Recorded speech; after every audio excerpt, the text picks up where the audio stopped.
মাবুদ শেষ দেখাটা মা বাবা সন্তানেও দেখে না।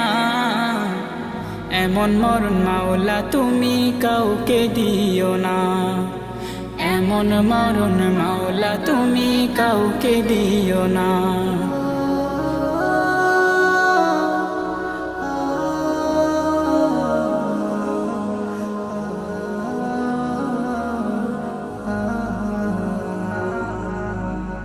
যে মরণ লাশ হলে কেউ চায় না গোসল দিতে, আসে না ছেলে বাবার কফিন কাঁধে নিতে। জানাজা দাফন কাফন ভাগ্যে যদিও হয়, মানবতার ফেরিওয়ালা সেথায় অসহায়। এই পাপীদের কঠিন ইমতেহানে ফেলো না মালিক, এই পাপীদের